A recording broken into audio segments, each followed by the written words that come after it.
We're continuing our series on the first 3 chapters of Ecclesiastes, the 3 chapters which I think represent best the heart of the entire book. Last time we covered chapter 1. And in chapter 1, we were introduced to the main point of this book and what the author, Solomon, intends to argue.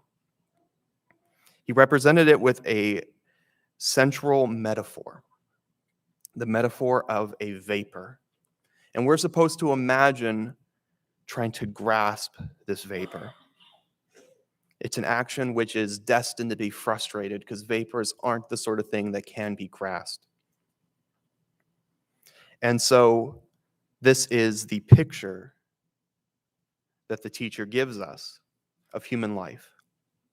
Human life is a series of grasping for something that cannot be grasped. It's a searching for fulfillment and never finding it.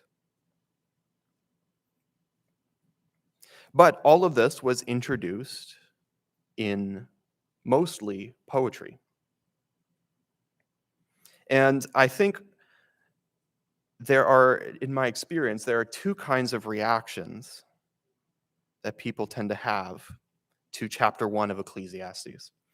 One group of people will really kind of resonate with it. They don't need to be persuaded because they kind of believe this anyways, and the teacher is showing it to them. I'm definitely one of these people. But some people disagree. They don't feel the same way. They don't have that same feeling, and so they're likely to be confused. Why is human life so meaningless, like a grasping after a vapor? And that is where we are left when we pick up in chapter 2. Because chapter 2, I think, is written for that second group of people. In this chapter, as we will see, the teacher will give us arguments to try to persuade us of what he was saying poetically in chapter 1. And so this sermon is going to be probably a little bit more analytical than most sermons. We're going to be doing some very technical thinking. But I think we can all benefit from this. Even if you're in that first group who is already convinced that doesn't need the arguments, one thing about arguments is they have 2 purposes. One is to convince, to persuade, and another is to understand. Even if you just kind of know something intuitively, if you can hear a good argument for why it's true, you'll understand it better. And our goal here is, of course, to understand as best as we can the Word of God. But of course, if you're in that second group, this is going to be even more important. Not only does it lead to understanding, but hopefully I think you'll see that this position, that human life is a grasping after a vapor, there are a lot of very good reasons to believe it. Now, when arguing, and just to clarify, when I use the word argument here, there's kind of 2 meanings of argument in the English language. One is argument like a debate, and the other is argument like a fight. An argument like you'd have with your parents or with your siblings. I mean the first kind of argument here. Argument is like a debate. And in this kind of argument, there are 2 general strategies that a person can take. And I call them a positive argument and a negative argument. By a positive argument, I mean as in to posit something. And in this kind of argument, what the teacher would do, since he's trying to argue that human life is like a grasping of a vapor, a positive argument would be to posit an account of human nature and show that nothing under the sun can fulfill that nature. The second strategy is a negative argument, as in to negate. And this is actually the one that we should focus on, because this is the one that he's going to give in chapter 2. A negative argument lists the things that humans could possibly seek fulfillment in and rule them out one by one. So this is just as an example. So we have this distinction in our minds. It's kind of a silly example, but imagine someone asked me, are any of your siblings balloons? If I was I would say no, of course, and they'd say, I'm not so sure. So I could give two arguments. The positive argument would be something like this. I'd say, look, balloons aren't the kind of thing that can be a sibling, right? Because to be a sibling means, to be a sibling, you have to be born, and balloons aren't things that are born, they're things that are made. That would be a positive argument. A negative argument would actually be to go look at all my siblings. I have 4 siblings, and we can go through the list one by one. Logan, no, he's not a balloon. Zach, not a balloon. Thomas, not a balloon. Bailey, not a balloon. That's the whole list. So then we've shown none of my siblings are balloons. I'd really like to think of negative arguments as like a list. You can list out all the things, and then you go through and you cross them out. And that's what we are going to be looking at in chapter 2. Ultimately, the teacher is going to make both kinds of argument. But chapter 2 is focused on this negative one. So let's get into it. Chapter 2, verse 1. I'll be reading until verse 11. I thought in my heart, come now, I will test you with pleasure to find out what is good. But that also proved to be meaningless. Laughter, I said, is foolish. And what does pleasure accomplish? I tried cheering myself with wine and with embracing folly. My mind still guided me with wisdom. I wanted to see what was worthwhile for men to do under heaven during the few days of their lives. I undertook great projects. I built houses for myself and planted vineyards. I made gardens and parks, planted all kinds of fruit trees in them. I made reservoirs to water groves of flourishing trees. I bought male and female slaves and had other slaves who were born in my house. I also owned more herds and flocks than anyone in Jerusalem before me. I amassed silver and gold for myself and the treasures of kings and provinces. I acquired men and women singers and a harem as well, the delights of the heart of man. I became greater by far than anyone in Jerusalem before me. In all this, my wisdom stayed with me. I denied myself nothing my eyes desired. I refused my heart no pleasure. My heart took delight in all my work, and this was the reward for all my labor. Yet when I surveyed all that my hands had done and what I had toiled to achieve, everything was meaningless, a chasing after the wind, and nothing was gained under the sun. So here we have the teacher ruling out what I like to call a life of indulgence. A life of indulgence, and I think this is something we've all been tempted with. Maybe we've tried to live ourselves, or we've seen people try to live. It's a life where you seek fulfillment in pleasurable things. And whatever trivial, pleasurable thing you want one morning, you go for it. Now, there's a reason Solomon chooses to start out by ruling out this type of life. I think Solomon is assuming a view of human nature that is very common in the ancient world. It's the view of human beings as rational animals. In biology, we have categories, genus, species, things like that. These words, genus, species, come from Latin. Genus means a group of many things, and then species means one thing within that group. And it's where we get our word specify. To specify something is to pick it out of a group, right? Human beings are in the genus of animal. but are specified with their minds. They're different from other animals because of their minds. And if that is what humans are fundamentally, the teacher starts by ruling out all of the animal pleasures, all those things that we share with other animals, pleasures like food, water, companionship. It makes sense. If human beings are fundamentally a kind of animal, why wouldn't the things that fulfill animals fulfill us? But in the end, Solomon says, this life was meaningless. And his argument for this is based entirely on his testimony. He said, listen, I tried everything. Everything you could imagine, I tried it. And it didn't fulfill me. Now, any kind of argument from testimony is difficult because we have to trust him, right? We have to decide, did he really try everything? Was he really still unhappy at the end? But I can see no other way for the teacher to rule this out. Because if you're the kind of person who believes that fulfillment is found in pleasures, what you're valuing above anything else is a kind of experience.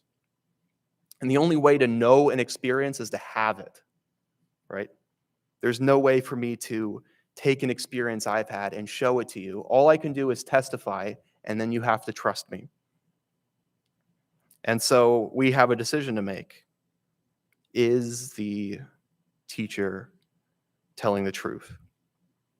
Now, I'm prone to believe him because I have not tried every pleasure under the sun, I'm happy to say.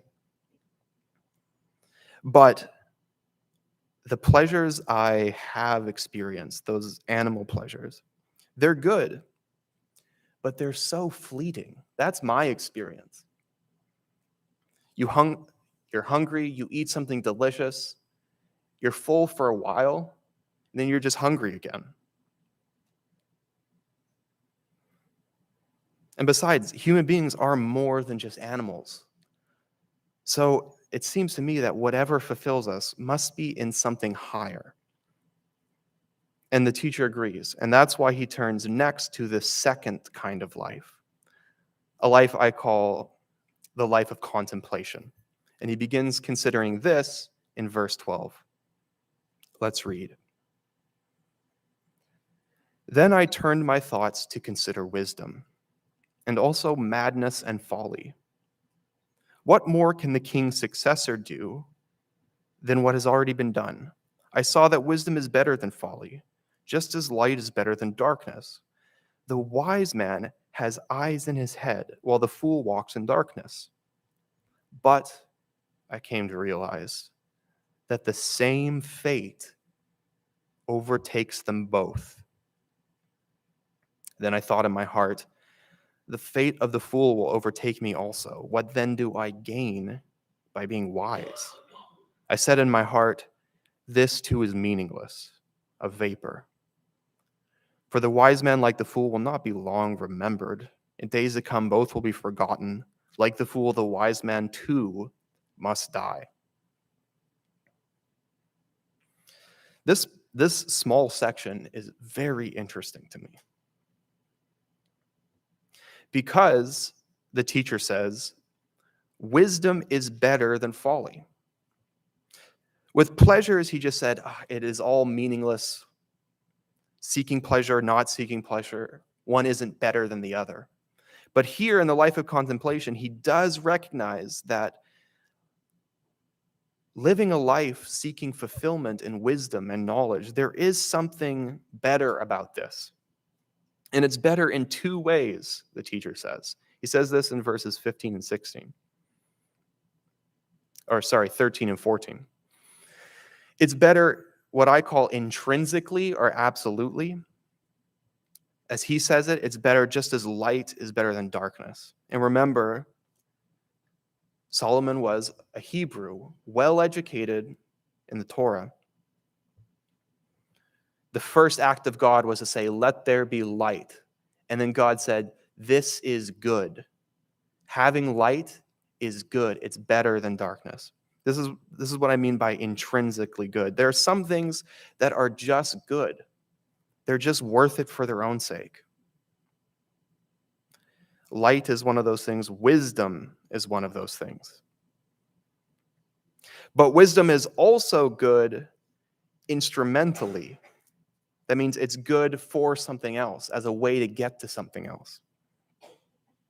Right? Because, and we talked about this last week, a wise person is able to understand the world and make informed decisions. And when you make informed choices, you're going to get better outcomes for yourself.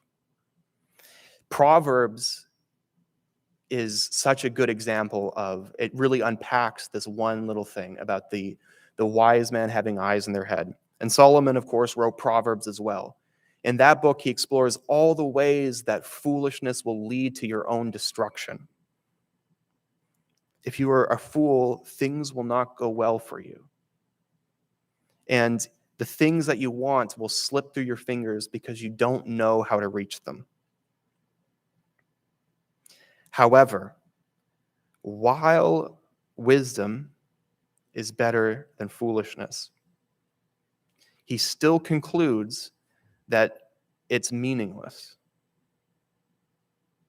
That is a vapor. You cannot grasp it. And he concludes this because the same fate overtakes them. Here again, he's making an argument. If I can just unpack it a little bit. He means to say that death, inescapable death, undermines the life of contemplation. It ruins it. And it does it in both ways that wisdom is good. Instrumentally, it undermines wisdom because neither the fool nor the wise man can avoid death, which is the negation of all good things. While living, the wise man fares a bit better, but ultimately the wise person will die too, and all the good things they were able to grab with their wisdom are just going to disappear. It won't mean anything in the end.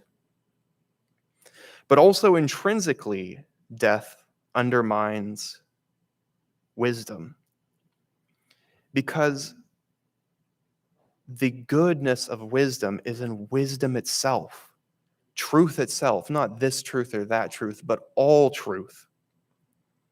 And no one, not even the wisest in their lifetime, can ever grasp everything there is to know, every truth that their mind wants.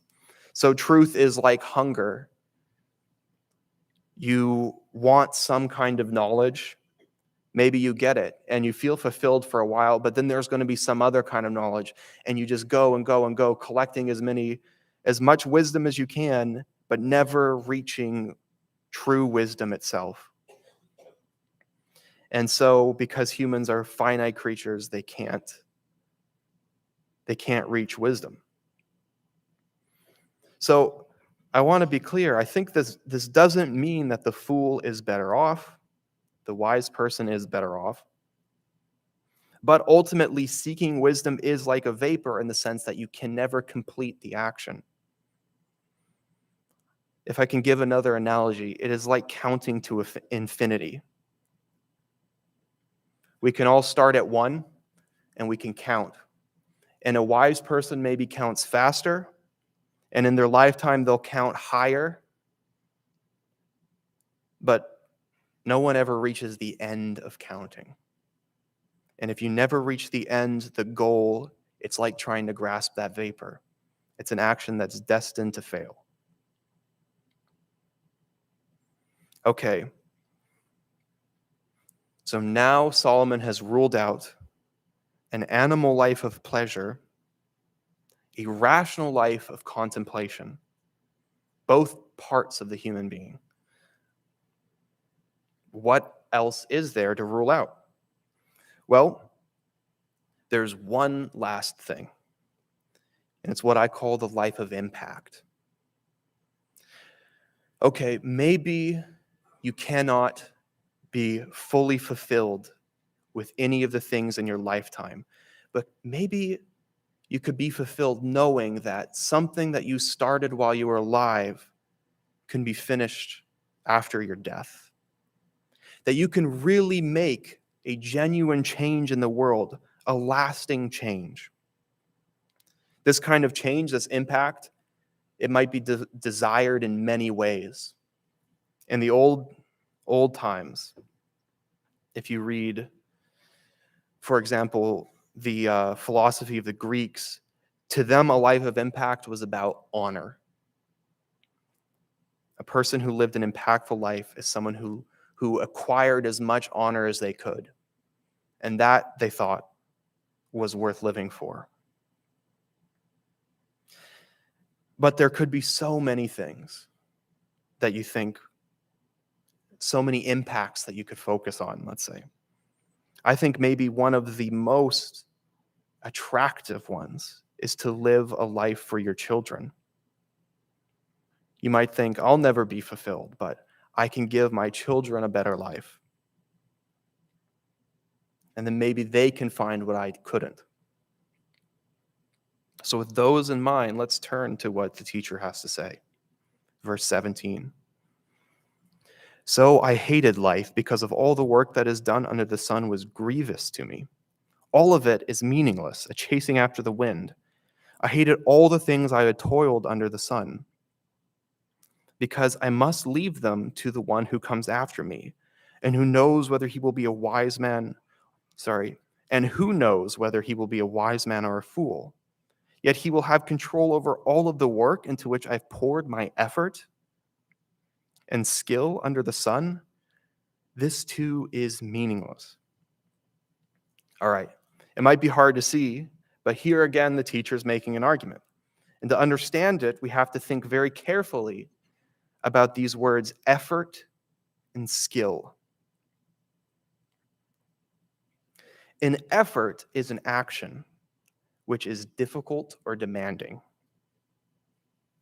And an actions are about cause and effect, right? When you do an action, you have something in your mind, some desired outcome. Then you act to bring that out through causes. So every action is aimed at something. It has a desired effect. And the effects of our actions come in two ways.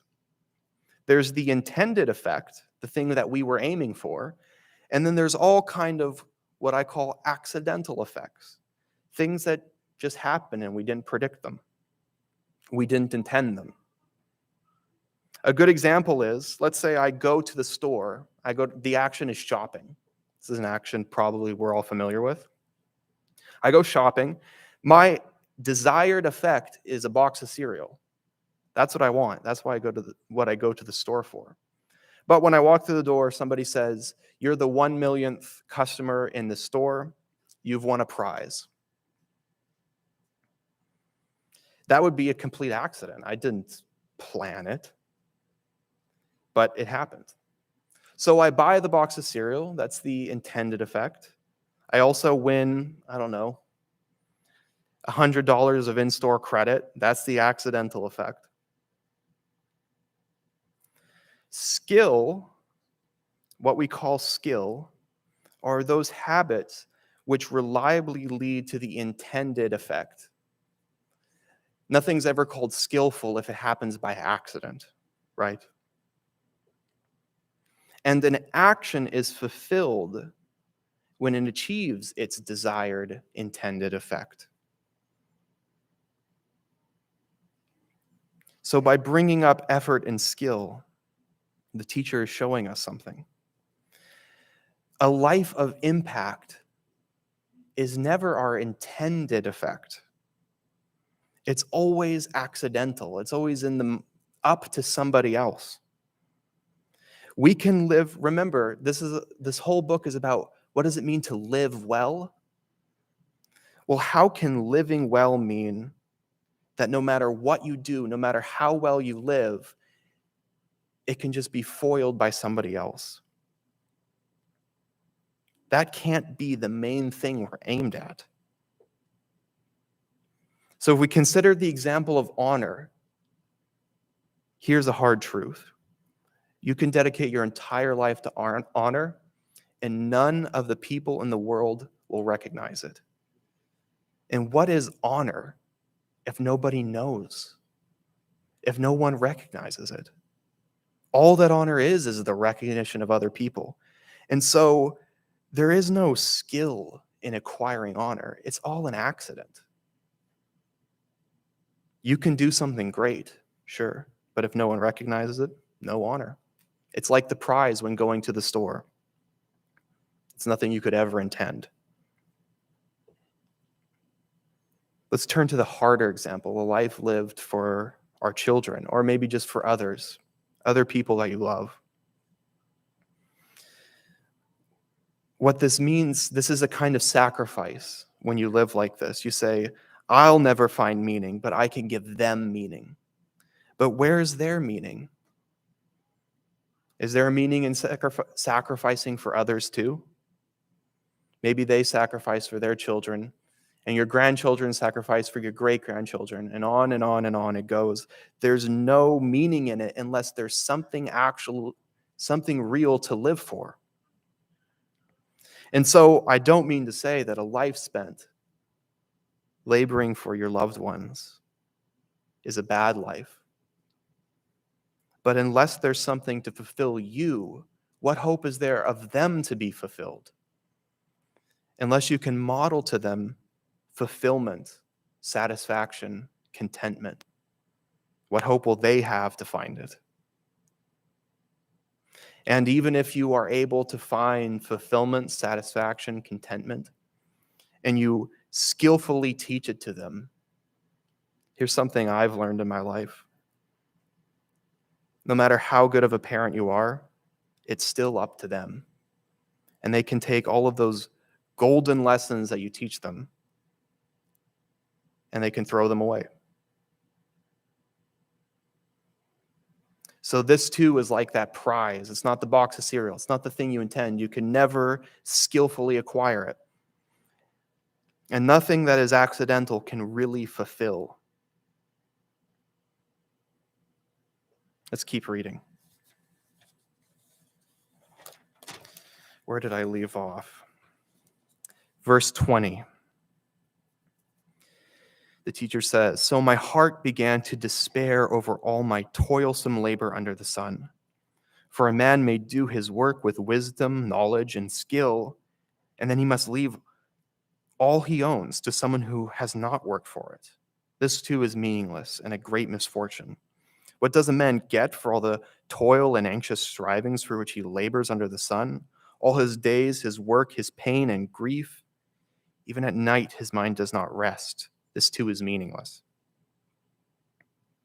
And that concludes that section. And then we have one final little piece at the end. And I have to admit, this one stumped me for years. And I'm still not sure I got the answer to it. But let's read verse 24. "A man can do nothing better than to eat and drink and find satisfaction in his work." If we just pause there, I think we have to say, yeah, that's the point. And that's what you've been telling us we can't ever get. The teacher continues, "This too, I see, is from the hand of God. For without him, who can eat or find enjoyment? To the man who pleases him, God gives wisdom, knowledge, happiness. But to the sinner, he gives the task of gathering and storing up wealth to hand it over to the one who pleases God. This too is meaningless, chasing after the wind." It seems to me that there's some frustration that the teacher is experiencing right now, that their anger is kind of pouring out, and actually they lash out at God a little bit here. Because remember, he's argued that whatever the fulfillment of your life, it must be something that you can directly act for and get through your own skill in living well. It cannot be in the hands of somebody else. But he says, it's just in the hands of God. And what does God Who does God give satisfaction to? Just the people, not the people who live well, just the people who please him. And he says, the sinner just gathers, stores up wealth, and hands it over to the one who pleases God. Now, it's tempting for us all to identify with the one who pleases God here, but it's tough to know where that person. And I think Solomon knew which one he was. He was a great man, but he was a very sinful man. So there's some frustration he's expressing here. But I also think he's making an argument and really ruling out the last possible thing. What he's doing is considering a reply. He said, whatever is skillful, whatever thing you can live well for, you'll never achieve it, and it'll never be satisfying. Someone might respond that, well, you can skillfully please God, and then God will give you satisfaction. And there's something very true about this. But I think the error in this thinking, and here I'm speculating, the teacher didn't write this, although a lot of it is kind of hinted at in the rest of the book, which we won't get to. So you can take my word for it, or you can read the book yourself and see if you see it there. But I think the error in this kind of thinking is what I call, or many people call, black box thinking.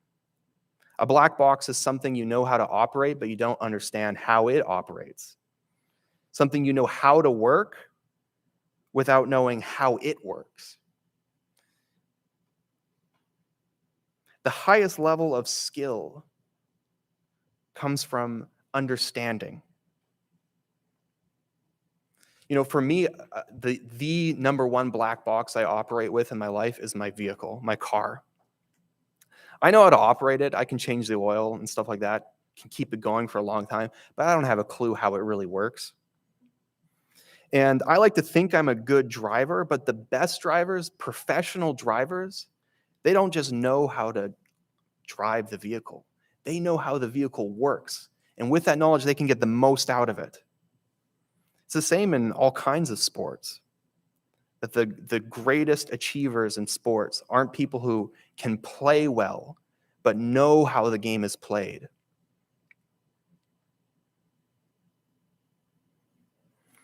This is what we want to strive for in life. This is living with our eyes open, not just living well accidentally, but knowing what goodness is, what truth is, knowing how it works.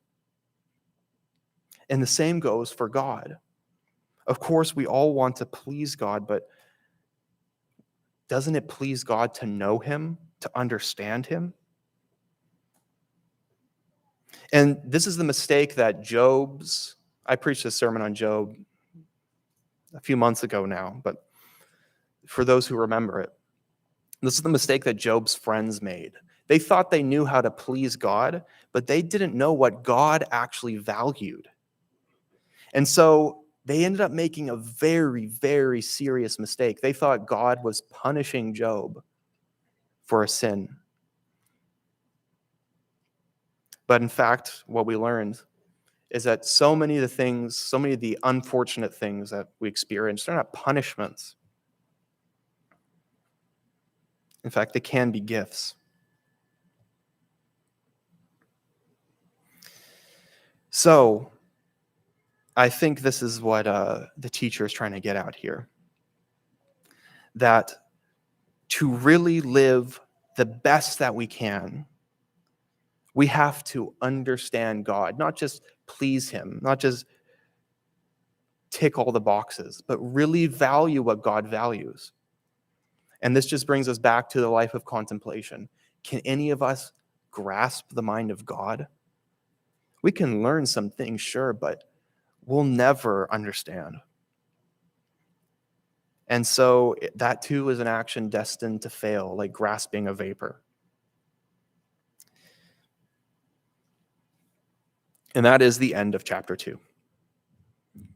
So in summary, the the teacher here has given a negative argument. He's made a list of the kind of lives that human beings are prone to live: the life of indulgence, the life of contemplation, the life of impact. And I think these are all of the possible lives that there are. All of us have to live for something. And these three really cover everything. If you're wondering, aren't there an infinite amount of things that we could live for? That's true. But I think of it like color, or like a color wheel. There's an infinite amount of colors, but all of them are made up of a mix of three things, right? Three primary colors. And these three lives, these are the three primary lives. And any of the infinite things that you can pick out are just going to be a little mix of all of them. And so if there's nothing in these things that can fulfill us, there's no possible mix of them that can fulfill us. And when you're considering the things under the heavens, this is all there is.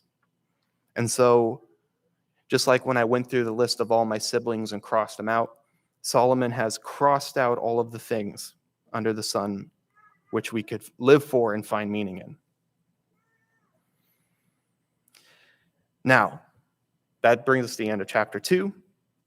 In chapter 3, he will give his final argument, the positive argument, where he states definitively human nature, what fulfills human nature, and why it is that nothing under the sun could possibly fill that hole. And I'm excited to get to it, because now it's been 2 sermons where we've gone through a lot of reading and not a lot of hope. But I hope you will stick with me. This week, I want us to ask ourselves, are we persuaded? Teachers made a lot of arguments here. Maybe some of them seem convincing to you. But to know that they're right, we have to really understand them. And so explore them. Don't take them for granted, but really test them and see. Because like I said last week, this is, if what the teacher is saying is true, it's something we need to know. We all have one life. We can't waste it on something meaningless, something that won't fulfill us.